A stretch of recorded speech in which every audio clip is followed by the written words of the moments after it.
The way I like to think about this is that we can all be allies to each other, and it doesn't matter the level or the experience you have in your career. We can all advocate for people like us and for people who aren't like us, so that the industry itself and the community becomes more inclusive.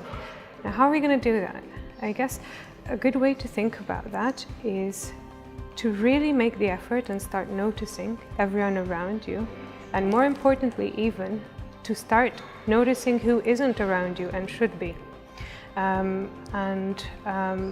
This is all about building up your empathy and your social intelligence, and it's going to require a lot of introspection. At the same time, it's going to require getting out of your comfort zone, maybe joining some support groups, see what the struggles are of people who don't have the privilege that you may have, and don't enjoy the same access to education or access to employment, or have higher barriers to entry in the tech community. I absolutely think that, and you know, it's really easy to be tempted into that because we have so many cutting-edge front-end frameworks coming out. You know, every month there's like this React, this Vue, and it's really exciting to build stuff with these technologies.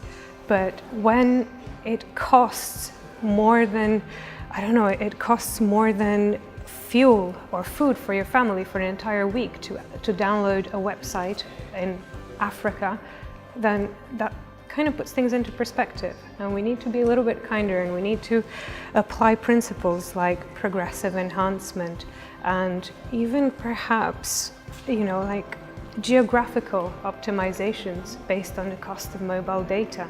It's hard to have that empathy when you're like me in the UK or like you in Germany, and we have super fast internet connections and modern devices. So we should absolutely be a little bit more responsible about that. And I can't remember off the top of my head, but Tim Cadleck in Perth Now this year, he mentioned a website that he built showing, equating the cost of your website to various items that you can buy in different countries. And it's really phenomenal, and I apologize, I can't remember that, but if you can Google it, then please do.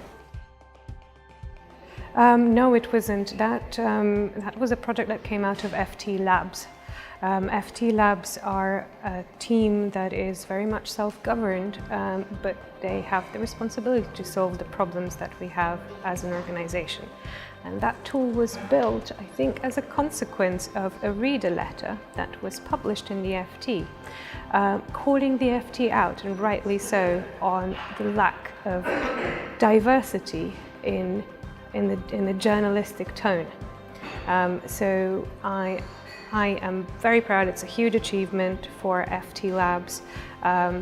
Their Twitter, you can find it, it's probably the pinned post, is FT Labs.